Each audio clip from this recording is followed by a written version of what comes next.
All right, so pre-calculus section 2.5 instructional YouTube video. Gotta move this out of the way. Should have moved it out of the way earlier. Let's go over here. There we go. Yeah. So today we're talking about complex zeros of polynomial functions. So these ones that have imaginary parts to them. So our learning targets are to apply the fundamental theorem of algebra, understand kind of what that means, write the equation for a polynomial from its zeros and its degree. So if we know the zeros and we know the degree, then write a polynomial function. If we know a point on the polynomial function, then write the equation. Understand how the zeros that have imaginary parts occur. We'll get to that. Be able to factor a polynomial into linear and quadratic factors with real coefficients, and find all of the zeros of a polynomial function. So, the fundamental theorem of algebra is a big deal. It basically says if f of x is a polynomial of degree n,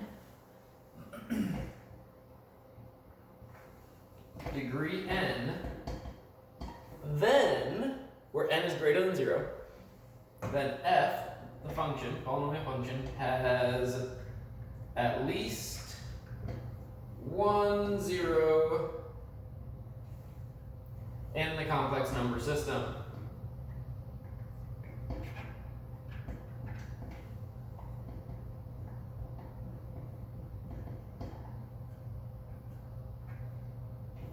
So the fundamental theorem of algebra is that if f of x is a polynomial of degree n, where n is greater than 0, then that function has at least one zero in the complex number system. So a direct corollary, or corollary, depending if your proofs teacher was British or not, a direct corollary of this would be for any polynomial function f. So any polynomial, so we got a polynomial f, polynomial function f with degree n, where n is greater than 0, it has exactly n zeros in the complex number system. Complex number system. Basically, we have n complex zeros. Right? In the past, we just talked about real zeros. Now we're throwing in, hey, it could be like 5 plus 3i, 5 minus 3i, that sort of thing. So there can be imaginary parts. And the reason this goes directly from this is, let's say we have a polynomial, something x to the fourth, something x to the third, something x squared, something x something, whatever. Let's say x equals 2. Is a factor of this, or sorry, is a 0, what we could do is we could divide out the negative 2. Boom, boom, boom, boom, boom.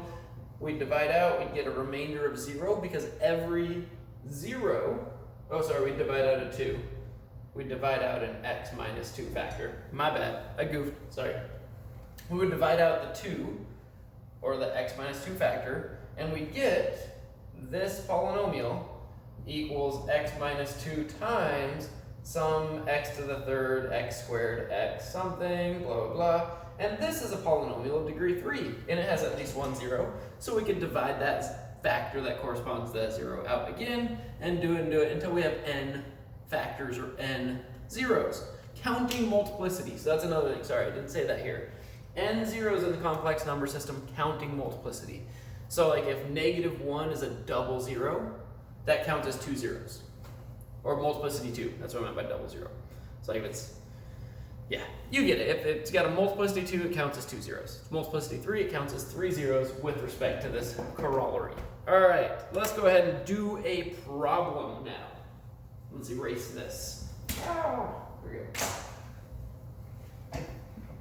Basically what you need to know from that is if you have a polynomial, and you're trying to find all the zeros over the complex number system, so including the ones with imaginary parts, then you need to find n zeros for a polynomial of degree n, and it counts multiplicity. So if a 0 happens, it's multiplicity twice, it counts as 2 zeros. All right. pen that's going to show up nice and dark. Here we go. Let's say we have this polynomial function, f of x equals x to the 5th plus x to the 3rd plus 2x squared. It'd be good to be writing this down with me. Minus 12x plus an 8 plus 8. All right, and we want to find all the real zeros. So find all, nope, not all the real, just all the zeros, just all of them, including the ones with imaginary parts. Sorry, find all the zeros of f of x, and let's also write f of x using linear and quadratic factors.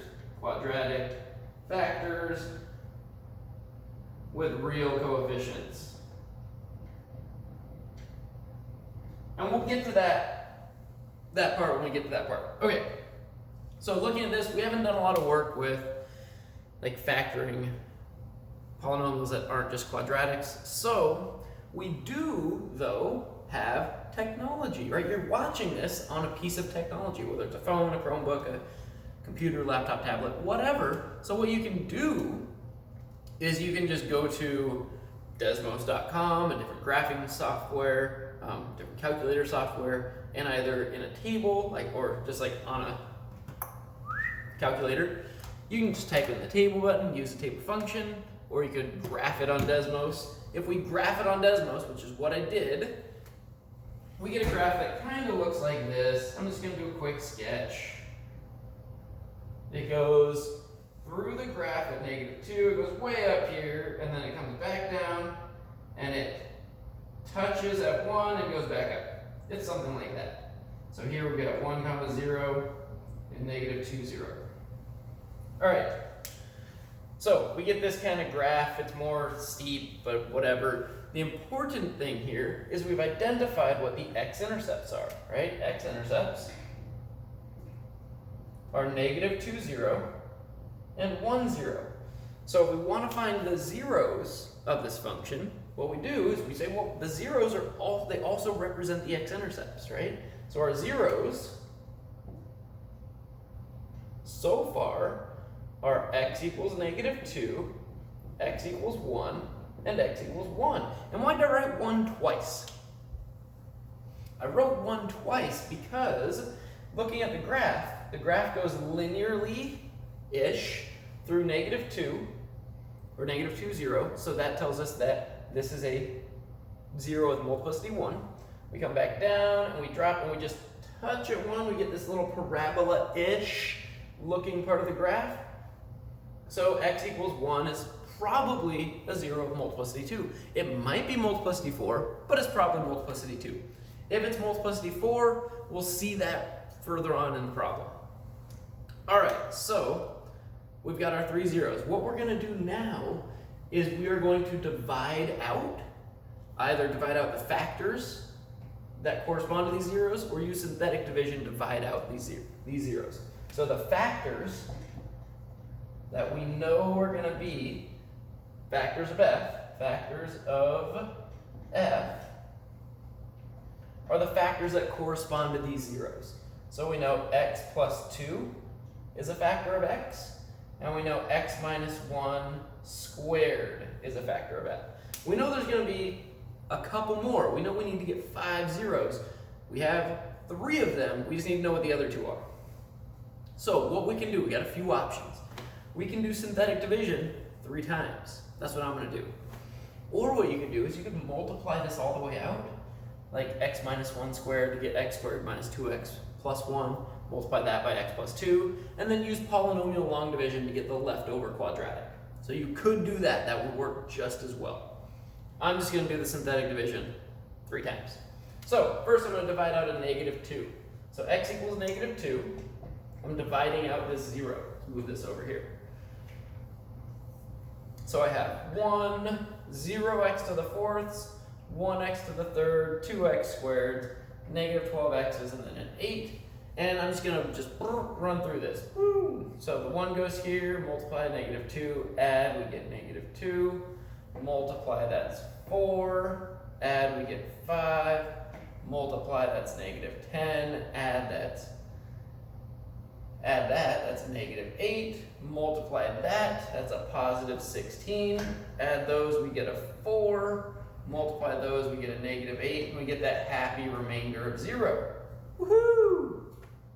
So, basically, if I divide this by x plus 2, or I divide out the 0 that's -2, I get x to the 4th minus 2x to the 3rd plus 5x squared minus 8x plus 4.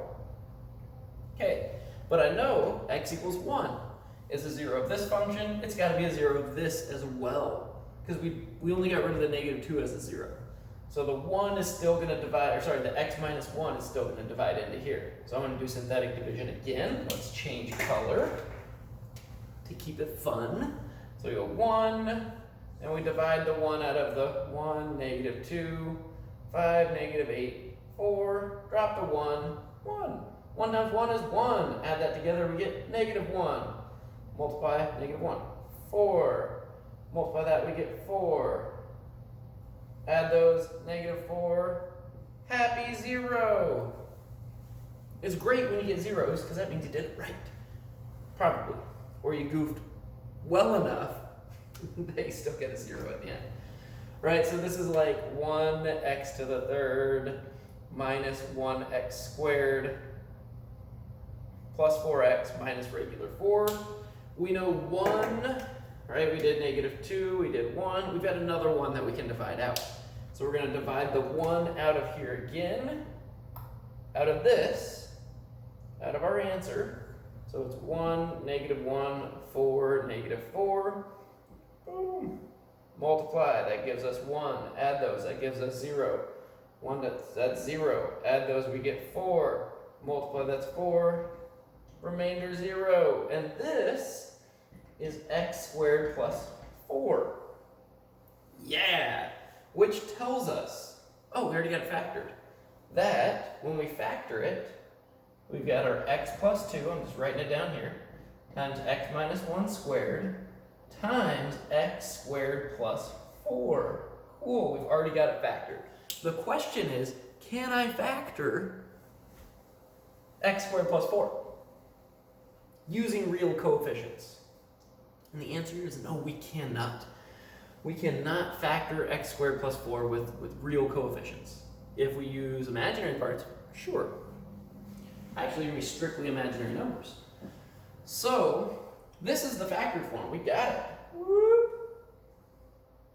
Write f of x using linear and quadratic factors with real coefficients. Here we are, x plus 2 times x minus 1 squared times x squared plus 4. We can't further factor the x squared plus 4 because the zeros for x squared plus 4 are going to be imaginary, right? If we look at the graph of x squared plus 4, it's going to look like this, right? It's never going to cross the x-axis.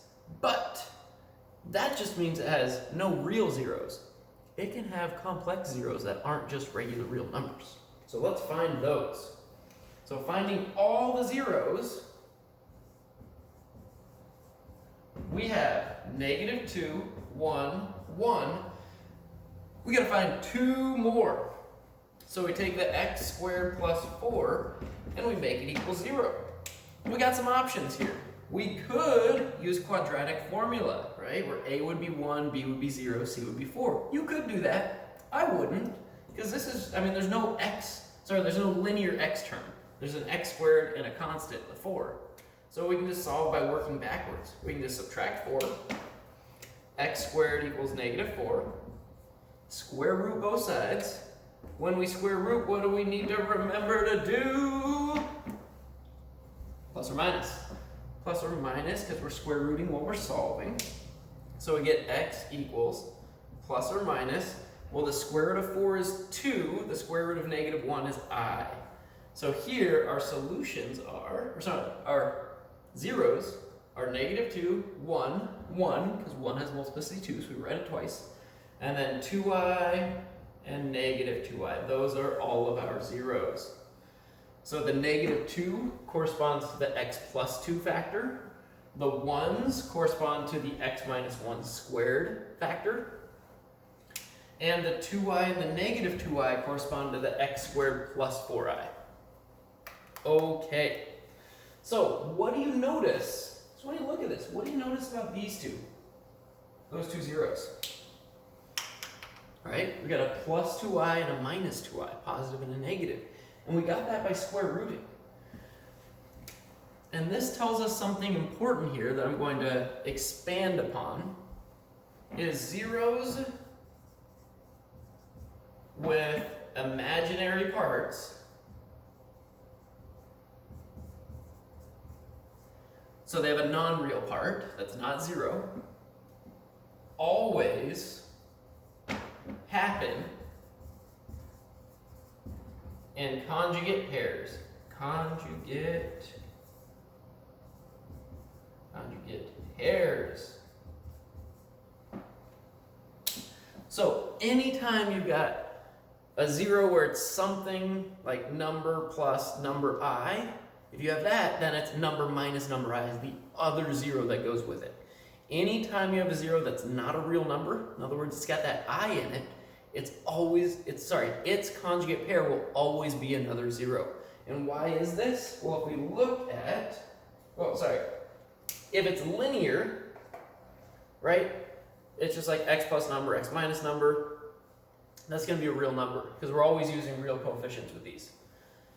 Now, if we have a quadratic, so it's like ax squared plus bx plus c, right? We're trying to find the zeros. That equals 0 when x equals negative b over 2a plus or minus square root of b squared minus 4ac over 2a, right? Where this in here, inside, is going to be negative because we're going to have an imaginary part. It's not 0. So I have negative b over 2a plus some imaginary number, negative b over a minus some imaginary number, right? Conjugate pairs. Same numbers, one's a plus, one's a minus. The reason they occur in conjugate pairs is because of how quadratics work and because of how the quadratic formula works with it. Basically because of the nature of square rooting. Whenever we square root, we get that plus or minus, right? And that creates those conjugate pairs. So that's that problem. We're going to do another similar example, but it's slightly different. So just a quick summary. We had this equation. We wanted to find all the zeros and write it in linear and quadratic factors. So we went to our technology. We saw a graph or a table. We identified these zeros, right? Negative 2, 0, 1, 0. So we divide each of them out. If you didn't notice that this was a double zero, like maybe you used a table, when you get to this point and you've only got 2 of them and you don't know the others, you can put this back into your calculator and try to find that other 0 and 1 will happen again. So you divide it out, we get a quadratic. Anytime we're left with a quadratic, we can solve any quadratic, either by using methods that we know, like working backwards, like solving by square rooting, that sort of thing, or quadratic formula, right? Quadratic formula and solving by working backwards are going to be our 2 ways to do it. Use quadratic formula if you have an x squared and an x.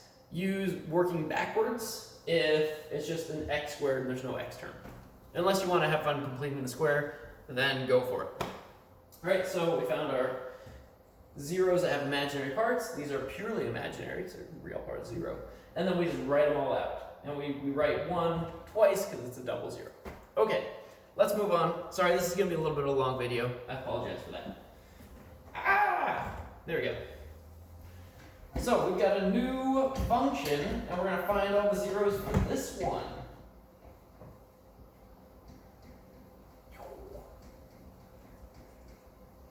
Let's erase this.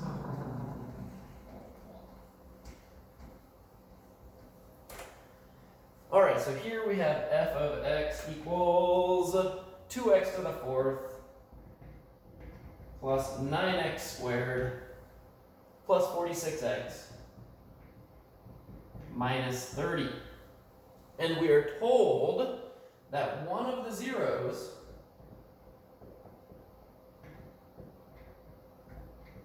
is x equals 1 plus 3i. And we are asked to find all of the zeros. with a smile. It's like, hey, find all the zeros. Smile.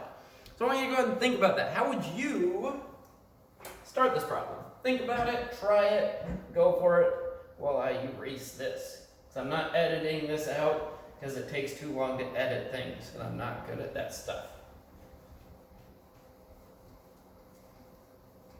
And I'm not apologizing for that. That's just how it is. Sorry. I apologize. There I go.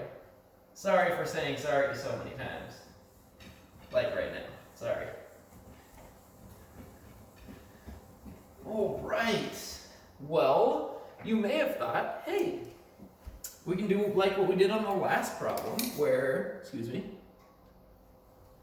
throat's getting a little dry from too much talking. Like on the last problem where we just put it in a calculator, like graph it on Desmos or something, and just see what the graph looks like.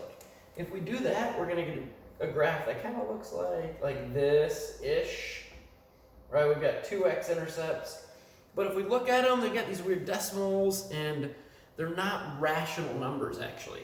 They don't turn out, they're not like nice fractions. So it gives us an idea of what some of the zeros are. Right, we got two real zeros, it looks like. Actually, we will have exactly two real zeros, we can tell that. But we don't know exactly what those real zeros are. So let's put on our thinking caps. We have a polynomial of degree 4. This tells us we're going to have 4 total zeros. So degree equals 4. Degree is 4. So that means 4 complex zeros. We know 1 plus 3i is a 0. We also know from what we talked about over here is anytime we have a 0 that has an imaginary part, its complex conjugate is also a 0 because it's got to come from some quadratic that you solved using the quadratic formula. So if 1 plus 3i is a 0, then that tells us 1 minus 3i is also a 0. Woo, let's put a 0 in there, or an O. And we're like, yeah, woohoo! And dance it out, because we got 2 zeros. That means we got to get 2 more. Now we think, how do we do that? Well, we think about how the zeros are connected to factors.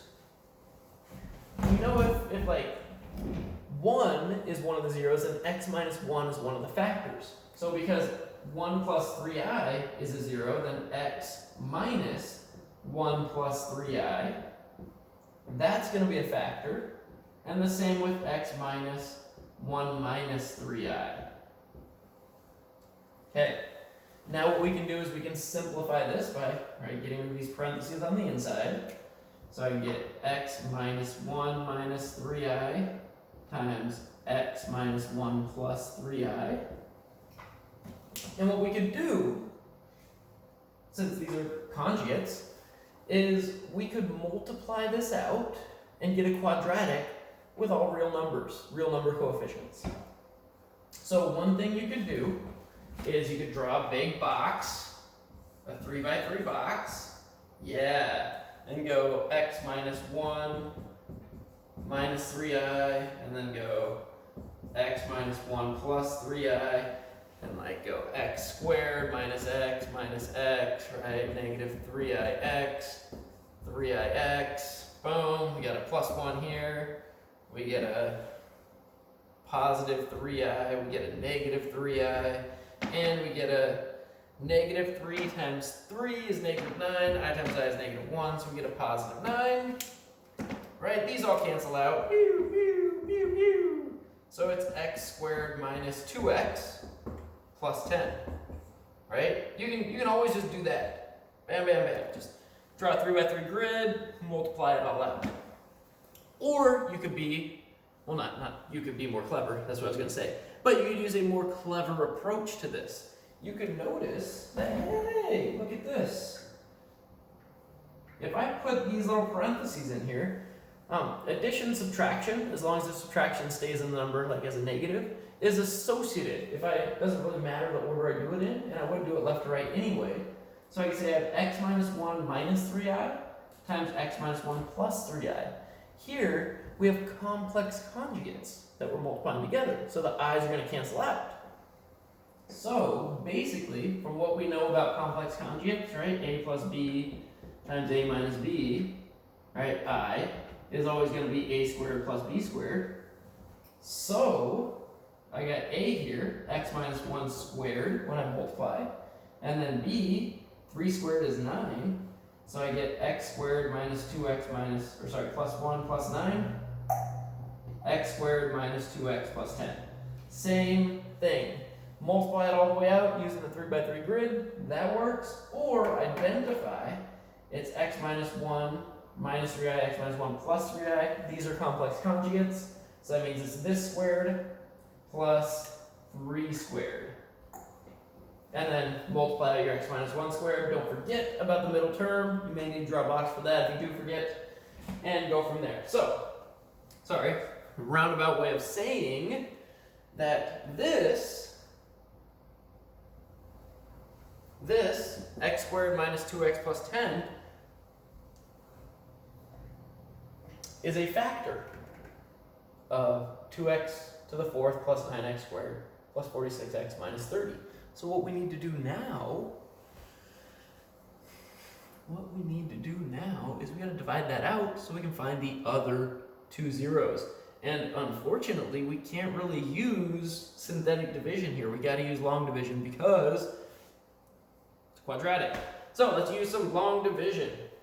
So we have our x squared minus 2x plus 10. It divides into 2x to the 4th plus 9x squared plus 46x minus 30. There we go. Write it out, the division. And here we go. And we can leave a little space here. Right, for the x to the thirds, we have 0x to the thirds. Probably good to leave that space. All right, x squared goes into 2x to the 4th, 2x squared times. In other words, 2x squared times x squared would give us 2x to the 4th. So we multiply the 2x squared by this polynomial here, because we're just doing long division. So 2x to the 4th, we get minus 4x to the 3rd, and then we get plus 20x squared. Double check, boom, boom, boom. And we subtract this. Definitely leave your space here. So 2x to the 4th minus 2x to the 4th gives us 0. It always should. Here we're combining like terms. So we have like a 0x to the 3rd minus negative 4x to the 3rd. Minus a negative makes it a positive. So here we have a positive 4x to the 3rd because it's 0 minus negative 4 is positive 4. All right, now I have 9 minus 20 minus 11x squared, and then plus 46x minus 30. Okie doke. Do the same process over again. X squared, how many times does that divide into 4x to the 3rd? 4x times. So 4x times x squared is 4x to the 3rd. Good, that's what we want it to be. So now we're going to subtract out what we get here. 4x times negative 2x is negative 8x squared, x and x squared. 4x times 10 is 40x, so plus 40x. Subtract that, we get 0. We get negative 11 minus negative 8, which is like negative 8, or it's like negative 11 plus 8, so that's negative 3x squared. And then I get a 46 minus a 40 with the x, right? So plus 6x. And then we get a minus 30 at the end there. All right. We have one more color. Okay, x squared divides into negative 3x squared. How many times? Negative 3 times. So now we go negative 3 times this to make sure that we get remainder 0, because we could have goofed up, maybe. So negative 3 times x squared is negative 3x squared. Negative 3 times negative 2x is a positive 6x. Woohoo! Negative 3 times 10 is negative 30. And when we subtract that, we get 0 all across the board. Zeros, which tells us that this polynomial, f of x, equals x squared minus 2x plus 10 times 2x squared plus 4x minus 3. Right? This times this gives us this. Right? It's like 30 divided by 5 is 6, so 5 times 6 is 30. That's what we're saying here. All right. Now what we need to do is, the goal is to find all the zeros, right?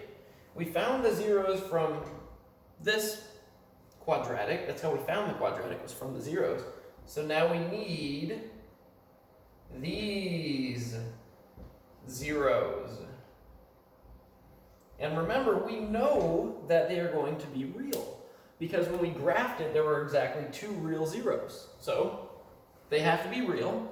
We could try to factor it. We go like -3 times 2 is -6. What numbers multiply to -6 and add to 4?